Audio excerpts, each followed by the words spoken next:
esim भनेको के हो र esim चल्नका लागि कस्तो खालको मोबाइलहरू हुनुपर्छ। त्यस्तै गरी तपाईँको अहिले युज गरिरहेको मोबाइलमा esim चल्छ चल्दैन, त्यस्तै गरी नेपालमा esim कहिलेदेखि आउँदैछ र त्यस्तै गरी esimमा तपाईँहरूको के फाइदाहरू हुन्छ तपाईँहरूलाई र बेनिफिटहरू के हुन्छ। त्यस्तै गरी तपाईँहरूले esim युज गर्दाखेरि तपाईँले अहिले युज गरिरहेको फिजिकल सिममा फरक के छ त, सबै जानकारी तपाईँहरूलाई दिन गइरहेको छु। त्यसैले भिडियोको अन्त्यसम्म रहनुहोला। र मोस्ट इम्पोर्टेन्ट कुरा, टेक्निकल छिरिङ युट्युब च्यानलले केही पछिल्लो दिनपछि यो भिडियो पोस्ट गरेको छ। पक्कै पनि तपाईँहरूले यो भिडियोलाई वर्षक धेरै ज्यादा सेयर गरेर तपाईँहरूले सपोर्ट गर्नुहुन्छ, त्यस्तै गरी भिडियोलाई लाइक गर्नुहुन्छ, त्यस्तै गरी नयाँ भ्युवर हुनुहुन्छ च्यानललाई सब्सक्राइब गर्न नबिर्सिनुहोला। सो लागौँ, लेट्स स्टार्ट अगेन नलेज साथमा तपाईँहरूको लागि महत्त्वपूर्ण इम्पोर्टेन्ट जानकारी लिन तर्फ।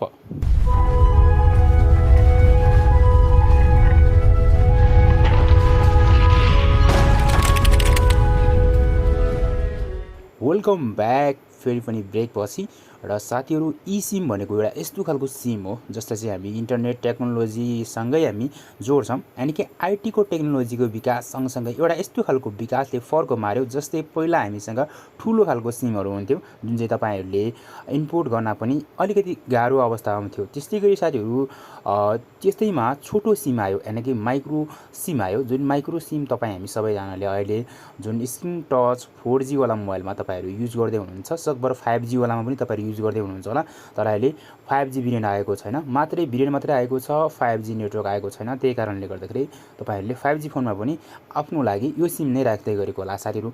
अब यो सिम सँगसँगै आएको छ अर्को esim। esimको तपाईँहरूले बुझ्नै पर्ने केही महत्त्वपूर्ण जानकारी दिन गइरहेको छु, त्यसैले अन्तिमसम्म रहिदिनु होला। अब esim भन्ने बित्तिकै एउटा यस्तो खालको सिम जसको लागि तपाईँहरूले कुनै पनि फिजिकल सिम लगाउनु पर्दैन। मतलब तपाईँहरूले यस्तो ठुलो सिम पनि लगाउनु पर्दैन, यानि कि यस्तो खालको सानो सिम पनि लगाउनु पर्दैन। तपाईँहरूले बस यो सिम तपाईँहरूले एकचोटि लिइसकेपछि तपाईँहरूले आफ्नो मोबाइलबाट तपाईँहरूले त्यो सिमलाई तपाईँहरूले रिमुभ गर्न सक्नुहुन्न। तपाईँहरूले त्यसलाई मजाले युज गर्न सक्नुहुन्छ, त्यसमा नेट पनि चलाउन सक्नुहुन्छ, त्यसमा तपाईँले कल गर्न सक्नुहुन्छ। त्यसमा तपाईँले जुन सिममा पाउनुपर्ने सुविधाहरू फिचर्सहरू हुन्छ त्यो सबै फिचरहरू तपाईँहरूले पाउन सकिन्छ। तर साथीहरू, अब कतिजना साथीको मनमा एउटा क्वेसन चाहिँ आइहालेको होला, यो esim चाहिँ पाउँछ चाहिँ कहाँनिर त, होइन? अब साथीहरू, esim पाउनका लागि तपाईँहरूले इजी एन्ड एकदमै सजिलो तरिका रहेको छ। हाम्रो नेपालमा अहिलेसम्म esim आएको छैन, तर साथीहरू esim आउने बित्तिकै तपाईँहरूले लिन सक्नुहुन्छ। त्यसको लागि तपाईँहरूले जस्तै नेपाल टेलिकमले निकाल्न सक्छ, त्यस्तै गरी एनसेलले निकाल्न सक्छ, स्मार्ट सेलले आफ्नो ग्राहकहरूलाई निकाल्न सक्छ, यानि कि निकालिदिन्छ। यसमा तपाईँहरूले के हुन्छ भने तपाईँहरूले अरू फिजिकल सिम लिएको जस्तै गरी तपाईँले फर्म भर्नुपर्ने हुन्छ, तपाईँहरूले आफ्नो डकुमेन्टहरू सबमिट गर्नुपर्छ र टर्म्स एन्ड कन्डिसन तपाईँहरूले फिजिकल सिम जस्तै नै हो। र यसमा चाहिँ तपाईँहरूले esim हुन्छ। esim चाहिँ तपाईँहरूले को सिम मोबाइलमा नै पहिला नै चिप राखिदिएको हुन्छ, जसमा चाहिँ तपाईँहरूले जुनसुकै नेटवर्क प्रोभाइडरको डिटेल हाल्ने बित्तिकै त्यो नेटवर्क प्रोभाइडरको जुन नेटवर्क हुन्छ त्यो चाहिँ आइहाल्छ। भनेको मतलब चाहिँ तपाईँले अब नमस्तेमा एउटा esim निकाल्नु भयो भने तपाईँले त्यसको चाहिँ नेटवर्क सेटअप चाहिँ तपाईँले आफ्नो मोबाइलमा गर्नुपर्ने हुन्छ।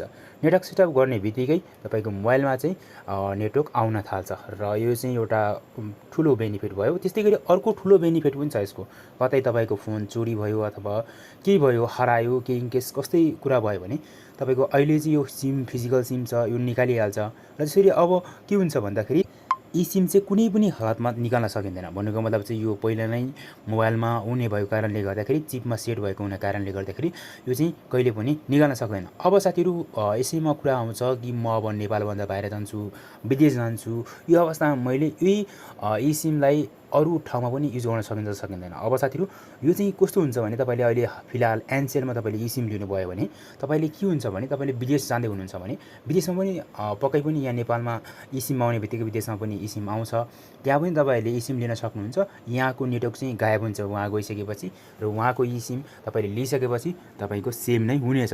र यसले एकदमै जति पनि मोबाइल युजर हुनुहुन्छ उहाँहरूलाई एकदमै महत्त्वपूर्ण, यानि कि एकदमै राम्रो भ्यालु दिन्छ भन्ने चाहिँ कम्पनीहरूले धारणा पनि राखिरहेको छ र यस्तो खालको मोबाइलहरू पनि लन्च गरिरहेको छ। अब रह्यो कुरा तपाईँहरूको मोबाइलमा यो सिम चल्छ चल्दैन। अब त्यसको लागि साथीहरू, esim चल्नका लागि अहिले फिलहाल 2022मा आएका केही मोबाइलको लिस्ट मैले यहाँ क्रोममा स्क्रिनसट गरेर तपाईँहरू माझमा सेयर गरेको छु।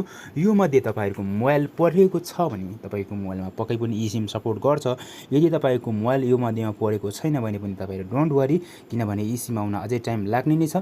तबसम्म त तपाईँहरूले यो मोबाइलको प्राइस पनि घट्ने छ। त्यसपछि तपाईँले सजिलैसँग यो मोबाइललाई पर्चेस गर्न सक्नुहुनेछ। र अरू कम्पनीले यानि कि सस्तो दिने जस्तै अरू कम्पनीहरू हुन्छ त्यसले पनि पक्कै पनि eSIM-वाला मोबाइल अलिक सस्तोमा नै दिन्छ, यानि कि लो कस्टमा नै दिन सक्छ। त्यसैले साथीहरू अहिले नै यसलाई सिमलाई चलाउनका लागि फोन किनिरहनु पर्ने जरुरत चाहिँ छैन। र अहिले हामी 4G मा छौँ, त्यस्तै गरी बिस्तारै बिस्तारै 5G पनि नेपालमा आउँदैछ। अब त्यो सँगसँगै eSIM आयो भने त झन् अझ ज्यादा अफर भइ नै हाल्यो। आजको यो उत्कृष्ट जानकारी तपाईँहरूलाई यहाँलाई कस्तो लाग्यो? सो लाइक कमेन्ट तपाईँहरूको भन्नु के छ सो कमेन्ट बक्समा जानकारी गराउँ। त्यस्तै गरी यस्ता खालका इन्फर्मेसनहरू तपाईँको साथीले पनि पाओस् भन्ने चाहनुहुन्छ भने तपाईँले सेयर गर्नु होला। फेसबुक ग्रुपहरूमा पक्कै पनि एकजना साथीहरू पक्कै पनि फेसबुक ग्रुपहरूमा त जोइन हुन नै हुनुहुन्छ होला। लिङ्क कपी गर्नुहोस्, फेसबुक ग्रुपमा सेयर गर्न नबिर्सिनु होला। सो भन्दै आजको लागि भने यति नै। अर्को भिडियोमा तपाईँ भेट हुनेछ। तबसम्मलाई बिदा दिनुहोस्। हवस् त, नमस्ते।